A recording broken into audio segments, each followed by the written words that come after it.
Hello guys, welcome back to the channel Demystify Making Things Easier for You।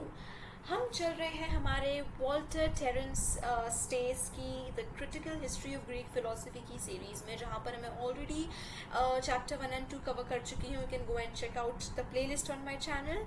Now we'll move to the third chapter.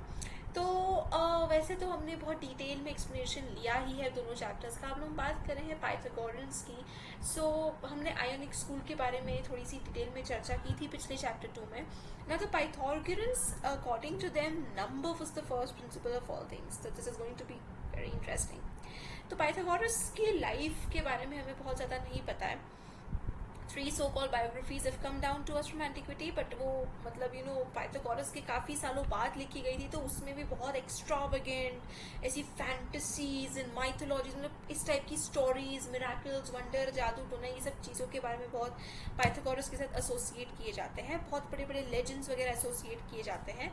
बहुत कम definite details हैं हमें उनके बारे में जो पता है। उनका बर्थ वगैरह शायद डेट्स आप देख सकते हैं, अराउंड इस टाइम पे होगा। सामोस पे हुआ था उनका। तो पहले के जो आयोनिक फिलोसोफर्स थे उनका बर्थ माइलेटस में हुआ था। हम पाइथागोरस की बात कर रहे हैं। He was born in Samos. वहाँ से वो साउथ इटली को माइग्रेट कर गए थे। साउथ इटली आने से पहले उन्होंने बहुत ही डिटेल में, बहुत ही एकदम एक्सटेंसिवली इजिप्ट में ट्रैवल किया था, बहुत कुछ चीज़ें गैदर की थी। उसका कोई हिस्टोरिकल एविडेंस नहीं, but again it's like a myth associated with Pythagoras' life. So it cannot be accepted as proof for lack of evidence. So we don't know whether this is true or not true. The legend is really founded simply upon the oriental flavor of his doctrine. इसलिए बोला जाता है क्योंकि उनका जो बात, मतलब जो डॉक्ट्रीन्स उन्होंने फिलोसफिकल ट्रीटिसीज दी है, it is very oriental, very east oriented in its flavours, जो Indian and all that stuff. तो it's very kind of that. So that is बोला जाता है कि वो एरिया से, मतलब इजिप्ट में घूम कर आए हैं, बिकॉज बहुत ईस्ट ओरिएंटेड, ओरिएंटल स्टडीज़ के ऊपर काफ़ी फोकस है, काफ़ी उस तरफ उनका झुकाव था, वो डोमिनेटेड था। The legend is in middle age he arrived in south Italy, there he founded the Pythagorean society, lived for many years at the head of it. Later life में death वगैरह, it's not very clear. It is important to note that the Pythagorean society was not primarily a school of philosophy at all. It was a religious and moral order, a society of religious reformers.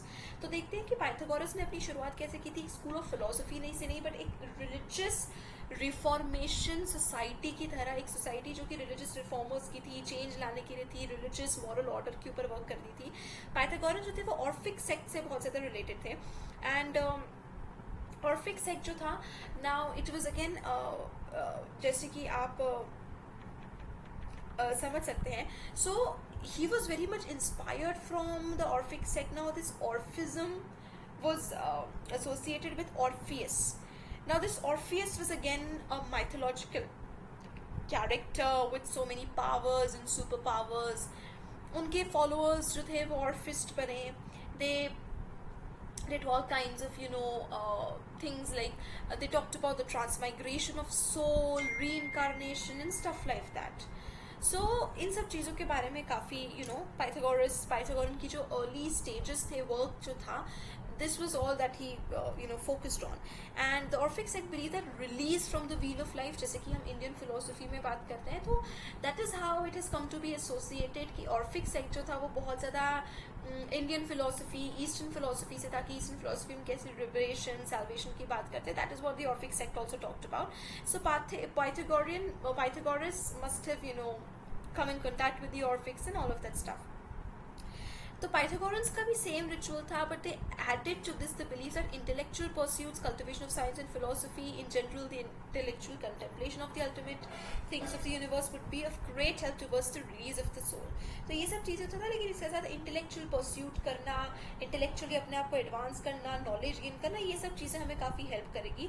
From this arose a tendency to develop science and philosophy. Gradually their philosophy attained the semi independence from the religious rites which justifies us in regarding it definitely as philosophy. The Pythagorean ethical views were rigorous and ascetic in character. तो जो Pythagorean के views थे वो काफ़ी rigid type थे, काफ़ी rigorous थे, ascetic थे character में। ascetic मतलब बहुत कुछ trying to be very non-materialistic, very pure in their everything. तो वो बिल्कुल utmost purity of life की बात करते थे। उनके ऑर्डर में काफ़ी strict था, काफ़ी rigid था, बहुत ही अगर हम बात करें थे तो फ्लैश से एब्सटिनेंस होना, वाइन वगैरह नहीं पीना, so all of these things. Pythagoras himself was not a total abstainer from flesh, तो हमें ये बात है, लेकिन that is there. So they forbade eating of beans and they wore a garb peculiar to themselves. तो बहुत एक अलग type of order, religious order type, जैसे रिलीजन हम बोलते हैं ना, उस टाइप का उनका वो था। तो उनके अकॉर्डिंग बॉडी क्या था, एक प्रिजन था जिसने सोल को ट्रैप करके रखा था, तो और हमें इस प्रिजन से सोल को हमें फ्री करना है। They thought that one must not attempt to obtain release by suicide. उनका कहना था कि हम मर के, सुसाइड करके इस रिलीज को नहीं पा सकते, क्योंकि man is the property of God, only God will decide इसको कब डेथ देनी है। तो वो पॉलिटिशियंस नहीं थे, बट बहुत पॉलिटिक्स में उनका इन्फ्लुएंस था, तो काफ़ी पावरफुल, काफ़ी इंटरफेयरिंग सोसाइटी, पॉलिटिकल ऑर्डर वो डेवलप कर रहे थे। It appears that the Pythagoreans attempted to impose their ordinances upon the ordinary citizens of Crotona. वो पाइथागोरस कोशिश करते थे कि वो जितना हो सके ना सिटीजन्स को इन्फ्लुएंस करें, उनकी लाइफस्टाइल को इन्फ्लुएंस करें। They aimed at the supersession of the state by their own order. उनका क्या एम था कि वो स्टेट को ओवर पावर कर ले, ओवरटेक कर ले एडमिनिस्ट्रेशन में, ऑर्डर में। कहीं ना कहीं पाइथागोरस का जो ऑर्डर है, जो रूल्स रेगुलेशंस है, एस्थेटिक बिहेवियर है, जो स्ट्रिक्टनेस, रिजिडिटी है, वो सभी सिटीजन्स भी फॉलो करें, गवर्नमेंट भी उसके अकॉर्डिंग ही वर्क करे। और उन्होंने एक छोटे टाइम के लिए कर भी लिया था ऐसा, गवर्नमेंट को कैप्चर कर भी लिया था, लेकिन इस वजह से क्या हुआ कि ऑर्डर के मेंबर्स के ऊपर अटैक्स होने लगे, उसके मेंबर्स को मारा जाने लगा। तो इस तरीके से फिर ऑफ कोर्स बात है कि जब उनको बोला जाए कि आप बीन्स मत खाओ, आप ये मत खाओ, खाने पीने के ऊपर, इन सब चीज़ों के ऊपर, citizens were not agreeing with that कि अच्छा आप मीट मत खाओ, आप किसी का फ्लैश मत खाओ, आप ये सब मत करो। So this was something that the citizens didn't agree with. और जैसे ऑर्डर ने ये सब ओवर पावर किया गवर्नमेंट को, ये सब करने लगे, सो दे वर मेंबर्स वर अटैक्ड, ऑर्डर के ऊपर काफ़ी अटैक्स वगैरह होने लगे। And that is how Pythagoras की जगह जो थी उसको पूरी जला दी गई थी, सोसाइटी को वो कर दिया, लोगों को भगा दिया, सोसाइटी के मेंबर्स को भगा दिया, and all of that. So this occurred between the years, ये सब हुआ था। Some years later the society revived and continued its activity, लेकिन फिर भी इतनी पावरफुल नहीं थी जितनी वो एक समय पर थी। सिटीजन्स ने उनको डिस्ट्रॉय किया उसके पहले तक। एक मिस्टिकल सी सोसाइटी थी, आप समझ ही गए होंगे इसको, इसका कैरेक्टर कैसा था पूरी सोसाइटी का, पूरे ऑर्डर का, जी जो रिलीजियस रिफॉर्म सोसाइटी उन्होंने बनाई थी। पाइथागोरस ने अपने खुद के रिचुअल्स डेवलप किए थे, सेरेमोनियल थे, मिस्टीरियस थे, ऐसे अजीब गरीब। जैसे अगर आप कंपेयर करने की कोशिश करें तो इंडियन में जैसे देखिए हमारे लिए ये चीज़ इससे मिस्टिकल सी लग रही है, रिचुअलिस्टिक लग रही है, सेरेमोनियल लग रही है, ऐसे हमारे बारे में, हमारे ऑर्डर के बारे में अगर कोई पढ़ेगा तो वो इसी तरीके से बोलेगा कि हमारे हवन करवाना, पूजा पाठ करवाना, ब्राह्मणों को दान देना, ये सब चीज़ें जितनी रिचुअलिस्टिक, सेरेमोनियल वगैरह थी, उसी तरीके से इनके भी अलग अलग सेरेमनीज थी, मिस्ट्रीज थी, अब ऑल ऑफ दैट थिंग्स। उनका जनरल कैरेक्टर जो था वो मिरेकल मॉन्गर्स का की तरह उनको व्यू किया जाता था। एंड पाइथागोरस के आसपास ना बहुत बड़े बड़े से लेजेंड्स, उन्होंने ये चमत्कार कर दिया, उन्होंने इम्पॉसिबल को पॉसिबल कर दिया। साइंटिफिक एक्टिविटीज़ के बारे में भी बात की जाती थी, मिरेकल्स की भी बात की जाती थी। पाइथागोरस जो थे वो मॉरल सेल्फ कंट्रोल की बात करते थे कि अपने ऊपर हमें कंट्रोल करना है, हमें एक पर्टिकुलर वे ऑफ लाइफ जीना है, उससे हमारी सोल को, हमारी बॉडी से, जो बॉडी के अंदर जो दबी हुई है, एंट्रैप्ड है, हमारी सोल को रिलीज करना है। तो उन्होंने gymnastics, music, medicine, mathematics, arts, craft सभी में काफ़ी डेवलपमेंट किया। मैथमेटिक्स जो ग्रीस में होता है वो ज़्यादातर पाइथागोरस को ही क्रेडिट किया जाता है कि ग्रीस में मैथमेटिक्स को पॉपुलराइज करना, डेवलप करने का क्रेडिट पाइथागोरस को दिया जाता है ना। पाइथागोरस जो था have discovered the 47th proposition of Euclid and to have sacrificed an ox in honor therefore, and there is good reason to believe that practically the whole of the substance of the first book of Euclid is the work of Pythagoras. So Euclid जो थे वो again a very good philosopher and a mathematician and a physician as well. तो माना जाता है कि Euclid की जो पूरी पहली बुक थी वो ज़्यादातर पाइथागोरस के वर्क्स इंस्पायर थी, इन्फ्लुएंस थी। Turning now to that philosophical teaching, ये हमने उसका एक जनरल कैरेक्टर देखा। अब उसका फिलोसफिकल टीचिंग हम देखें तो सबसे पहली चीज़ we have to understand is that we can not speak of the philosophy of Pythagoras but only of the philosophy of the Pythagoreans.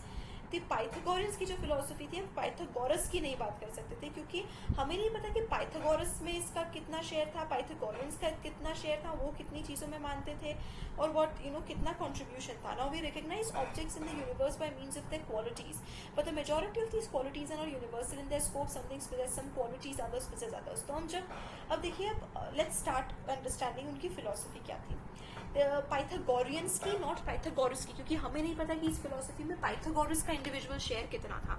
अब जब हम बात करते हैं किसी भी चीज़ के बारे में, 2 चीज़ें 3 चीज़ों के बारे में, तो हम उनकी डिफरेंस इन क्वालिटीज़ के बारे में बात करते हैं, ठीक है। उनके बीच में मेजॉरिटी क्वालिटीज़ जो है वो अलग अलग होती है, कि कोई भी चीज़ की क्वालिटी जो है वो यूनिवर्सल नहीं होती, कि एक क्वालिटी कोई ऐसी नहीं जो हर चीज़ में प्रेजेंट है।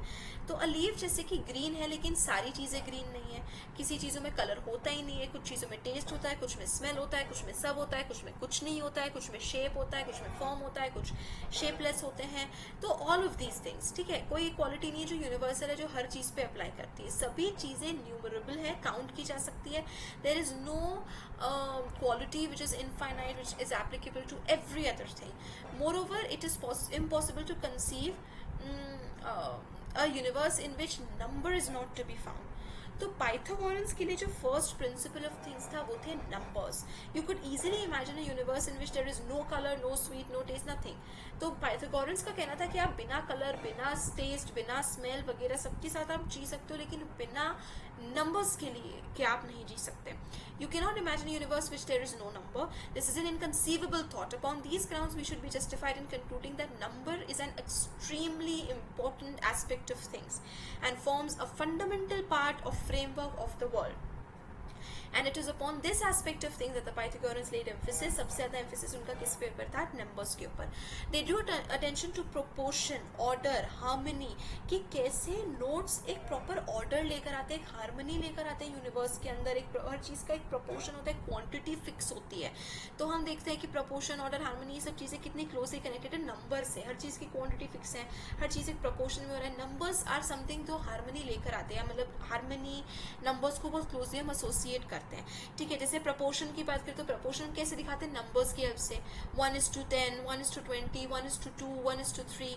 सिमिलरली ऑर्डर जो है वो भी नंबर से हम देखते हैं, 1 2 3 4 फर्स्ट, सेकंड, थर्ड, फोर्थ। तो जब हम बात करते हैं ऑर्डर की, हार्मनी की, प्रपोर्शन की, इन सब चीज़ों को हम नंबर से बहुत क्लोजली अरेंज करते हैं।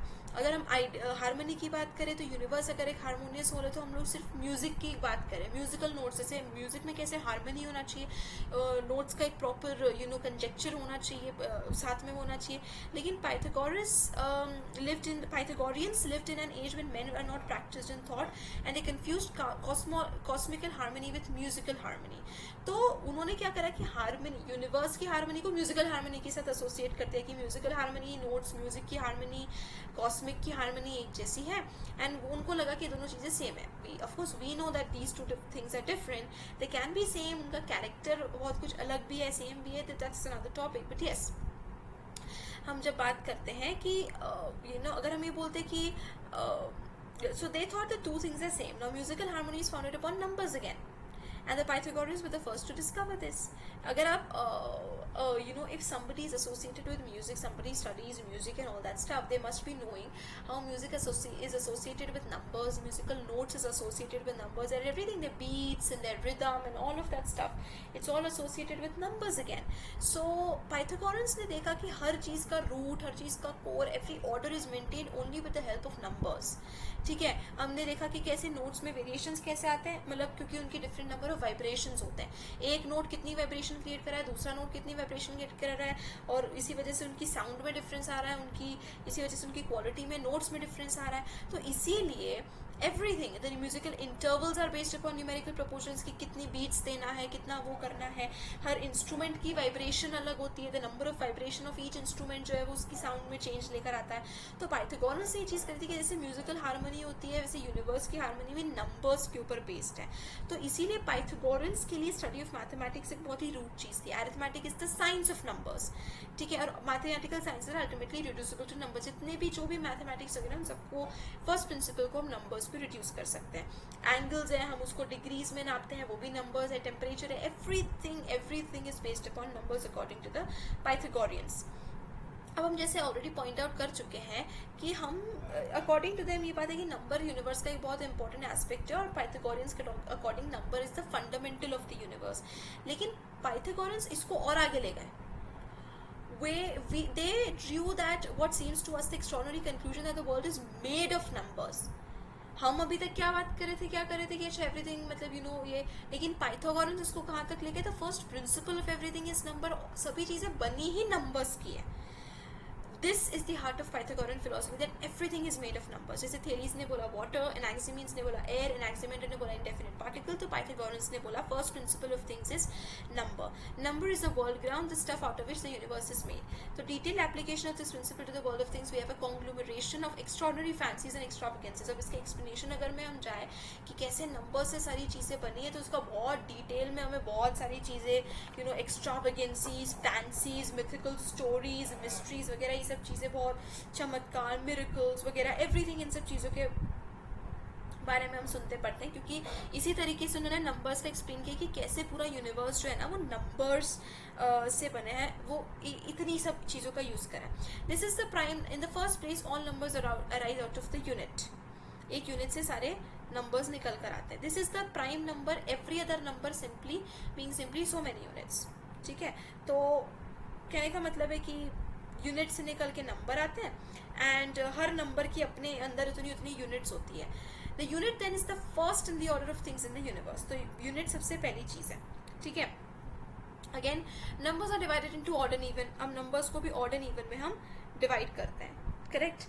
अब हम बोलते हैं कि द यूनिवर्स है the Pythagoras is composed of pairs of opposites and contradictories and the fundamental character of is composed of odd and even. तो पाइथागोरस क्या बोलते हैं? पाइथागोरस ने बोला कि देखो पूरी जो दुनिया है ना वो पेयर्स में, ऑपोजिट्स में, चाहे ऑपोजिट्स भी क्यों ना हो, वो पेयर है. दो चीज़ें एक साथ है, चाहे वो एक जैसी हो, कॉम्प्लीमेंट्री हो, वो भी पेयर है. दो चीज़ें मिलकर एक चीज़ को कंप्लीट करिए, तो वो ऑपोजिट्स हो, वो एक साथ हो, their complementaries, contradictories, opposites, everything is composed of pairs. और ये पेयर्स, ऑपोजिट पेयर्स कहाँ से आई? Opposite pairs of odd and even. तो ऑड एंड इवन जो है identified with the limited and the unlimited respectively. तो लिमिटेड अनलिमिटेड दोनों ऑपोजिट चीज़ों की पेयरिंग किससे हम एसोसिएट करते हैं? ऑड और इवन से. ठीक है. How this identification was made seems somewhat doubtful, but it is clearly connected with the theory of bipartition. And even number can be divided by 2 and therefore it does not set a limit to bipartition. तो अब कैसे उन्होंने बात की कि limitable चीज़ क्या है? Odd number. Unlimited क्या है? Even number. इवन नंबर क्यों अनलिमिटेड है? उसको ब्रेक डाउन करते जाओ करते जाओ करते जाओ, वो ब्रेक डाउन होता रहेगा. ऑड नंबर क्या है? लिमिटेड है, क्योंकि उसको आप ब्रेक डाउन नहीं कर सकते. तो ऑड एंड इवन को लिमिटेड और अनलिमिटेड के साथ वो आइडेंटिफाई करने लगे.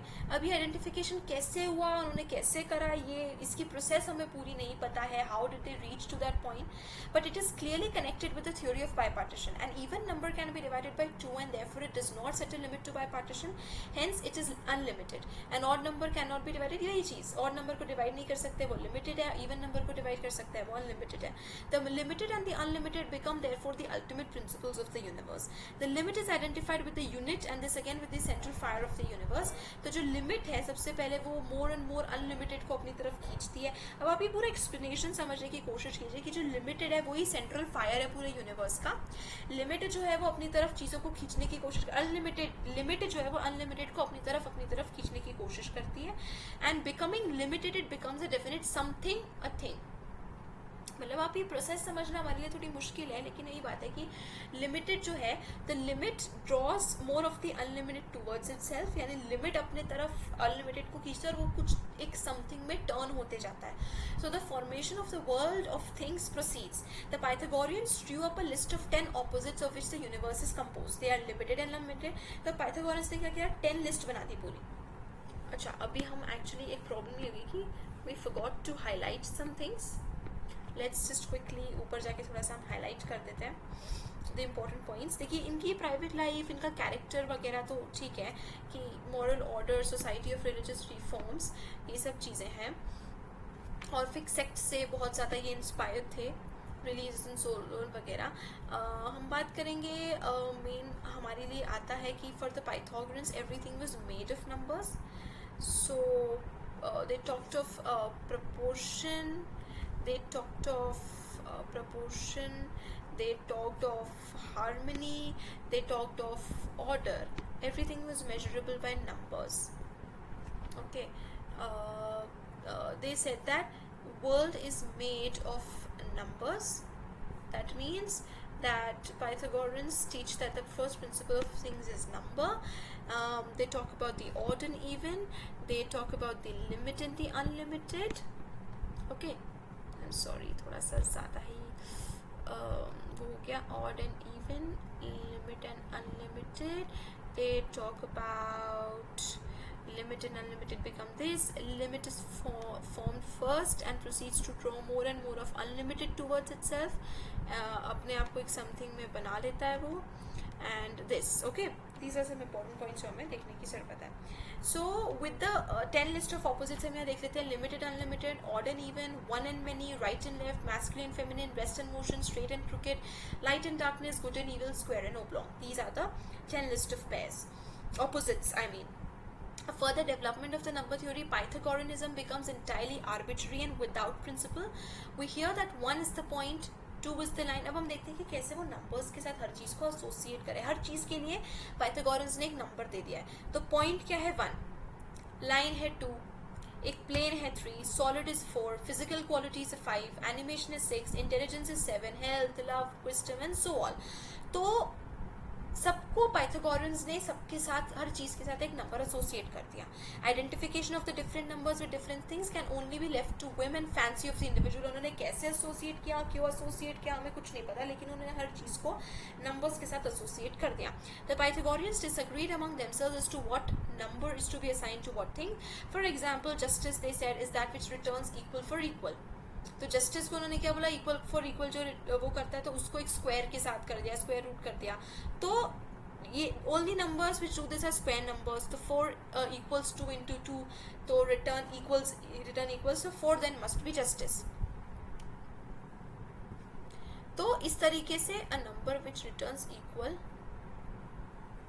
इस तरीके से they associate everything with numbers. 9 is the equally the square of 3. तो Pythagoreans अदर पाइथागोरियंस आइडेंटिफाइड. तो अब यहाँ देखिए ये शुरू हो गया, कुछ 9 को एसोसिएट करेंगे, कुछ 16 को एसोसिएट कर सकते हैं. ऐसे नंबर्स का तो कुछ नहीं ना. आप 16 को हम एसोसिएट कर सकते हैं कि 16 is 4 into 4, 4 is again 2 into 2. So इस तरीके से Pythagoreans associated everything with numbers.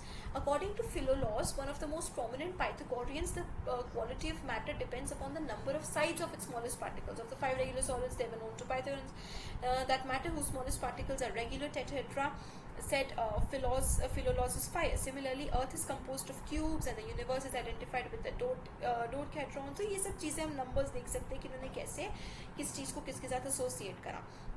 अब जो सेंट्रल फायर की बात कर रहे हैं, जो पूरा फॉर्मेशन के लिए रिस्पॉन्सिबल है, everything is identified with that, is identified with the unit. The central fire is identified with the unit, and up to this time it had been believed that the earth is the center of the universe and that everything revolves around it. अभी तक ये चीज़ clear हो चुकी थी. But with the Pythagoreans, the earth revolves around the central fire. One feels inclined at once to identify this with the sun, but this is not correct. The sun, like the earth, revolves around the center fire. तो देखिए कि Pythagoras क्या क्या believe करते थे कि अर्थ भी उस सेंट्रल फायर के आसपास घूम रही है, सन भी सेंट्रल फायर के आसपास घूम रहा है. तो we do not see the central fire because that side of the earth which we live. तो हम क्यों नहीं देखते हैं? क्योंकि हम अर्थ के जिस तरफ पे रहते हैं ना, वो हमेशा से सेंट्रल फायर से दूर है, इसलिए हमें कभी वो सेंट्रल फायर दिखती ही नहीं है. Okay, sorry. This involves the theory, this involves the theory that the earth revolves around the central fire in the same period that it takes to rotate upon its axis. वही बात हो रही है कि जितनी उस पर वो अपने the same with the moon जो हम बात करते हैं कि मून का हमें एक ही साइड क्यों दिखता है, क्योंकि वो जिस स्पीड से अर्थ के आसपास घूम रही है उसी स्पीड से वो अपनी एक्सिस पे भी घूम रहा है. सेम स्पीड है दोनों की, इस वजह से हमें अर्थ का हमेशा सिर्फ मून का अर्थ को हमेशा सिर्फ हाफ पोर्शन दिखता है. तो पाइथागोरस जो थे वो फर्स्ट थे to see that the earth is itself one of the planets and to shake themselves free from the geometric hypothesis. तो ये क्रेडिट किया. देखिए हम कैसे डेवलपमेंट देखिए, कुछ चीज़ गलत है, कुछ चीज़ सही है. तो अभी तक लोग क्या मानते थे कि अर्थ सेंटर में, बाकी सब आसपास घूम रहे हैं, लेकिन पाइथागोरस पहले थे जिन्होंने ये चीज़ रिकॉग्नाइज की कि अर्थ खुद एक प्लैनेट है जो आसपास किसी चीज़ के घूम रहा है. तो around the central fire it is mysteriously called the hearth of the universe revolve 10 bodies. First is the counter earth, a non-existent body invented by the Pythagoreans. Next comes here. तो देखिए पहला क्या है, counter earth, फिर है earth, फिर है sun, moon, ये 5 planets and lastly the heaven of the fixed stars. Okay, so ये 10 bodies हैं. counter earth, the sun, the moon, उसके बाद 5 planets, these are 9, and फिर fixed stars का heaven. तो ये पूरा तरीके से, इस तरीके से पाइथागोरस ने एक्सप्लेन किया कि सन, मून, अर्थ, 5 प्लैनेट्स और फिर स्टार्स, ये सब चीजें जो है वो सेंट्रल फायर के आसपास घूमते हैं. That it did not do so was largely due to the influence of Aristotle, who discontinued this theory, तो डिसकाउंटेनेंस्ड द थ्योरी. अगर शायद एरिस्टोटल नहीं करता तो ये और बहुत लंबे समय तक पाइथागोरस की थ्योरी कंटिन्यू हो जाती है एस्ट्रोनॉमी की. In the end, Pythagorean view won the day. We know that Copernicus derived the suggestion of his heliocentric hypothesis from the Pythagoreans. तो Copernicus ने जो अपनी heliocentric यानी कि सन है, सन के अराउंड अर्थ घूम रहा है, ये सब चीजें उन्होंने कहाँ से निकाली? पाइथागोरन से निकाली, कोपरनिकस ने. पाइथागोरन्स ये भी बताते थे the great year, a period of 10,000 years in which the world comes into being and passes away, going into each such period through the same evolution down to the smallest details. तो वो पाइथागोरन्स एक great year की भी बात कर रहे हैं जो पूरा 10,000 सालों से बना हुआ है, और उस 10,000 सालों के एक एक डिटेल्स पाइथागोरन्स हमें बताते हैं. There is little to be said by way of criticism of the Pythagorean system. It is entirely crude philosophy. अब इसकी बहुत ज़्यादा criticism इसलिए करना मुश्किल है क्योंकि बिल्कुल crude, बिल्कुल raw, बहुत ही अलग type of philosophy Pythagoreans लेकर आए हैं, पूरी number के ऊपर based है, astronomy इनकी बहुत अलग है. तो Hegel's words in this connection are instructive. We may certainly, he says, feel ourselves prompted to associate the more general characters of thought with the first number, saying one of the simple and immediate, 2 is difference in mediation, 3 the unity of both these. Such associations, however, are purely external. तो Hegel क्या कहते हैं कि हम naturally हमें बहुत लगता है कि हम हर चीज़ को नंबर्स के साथ एसोसिएट करें, कि फर्स्ट जो है वो क्या है? सिंपल है. दूसरा है डिफरेंस. अब डिफरेंस और सिंप्लिसिटी वगैरह का, सिंपल और इमीडिएट है, दूसरा मीडिएट और डिफरेंट है. इन दोनों को बनाए, दोनों की यूनिटी से 3 निकल कर आता है. तो बहुत ही वो लगता है कि हम फटाफट चीज़ों को एसोसिएट करते हैं नंबर्स के साथ, लेकिन ये एसोसिएशन बिल्कुल एक्सटर्नल है. This is not something non sensuous, ये बहुत ही सेंशुअस है. और इससे ज़्यादा मतलब हमें कुछ निकालने की ज़रूरत है. To attach as do some secret societies of modern times importance to all sorts of numbers and figures is to some extent and innocent amusement, but it is also a sign of deficiency. एक sign of deficiency कि हम numbers के साथ हर चीज़ को associate कर रहे हैं, तो ये हमारे पार्ट पे कहीं ना कहीं is not very highly developed thinking, highly developed skill कि हम नंबर्स के साथ हर चीज़ को एसोसिएट कर रहे हैं. But the point in philosophy is what you may think but what you do think. ठीक है, तो वही बात हो जाती है जैसे थेलीज की भी हम बात कर रहे थे कि हम क्या सोचते हैं, मतलब हम क्या सोच सकते हैं, वो सब नहीं, हम क्या सोचते हैं, हमारी सोच कहाँ तक लीप कर रही है, how far are we going from others, how original, how crude are thinking is, क्योंकि वो ही चीज़ें हैं जो नई चीज़ों को शेप देती है हमारे लिए. And the genuine air of thought is to be sought in thought itself and not in arbitrarily selected symbols. So Hegel के व्यूज हमने सुने, बहुत ज़्यादा वो नहीं था इसमें, बट या this with this we come to the end of the third chapter based on the Pythagoreans. अब हम कंटिन्यू करेंगे with chapter 4 the Eleatics in the next video. Thank you. Keep watching. Like, share, subscribe and comment.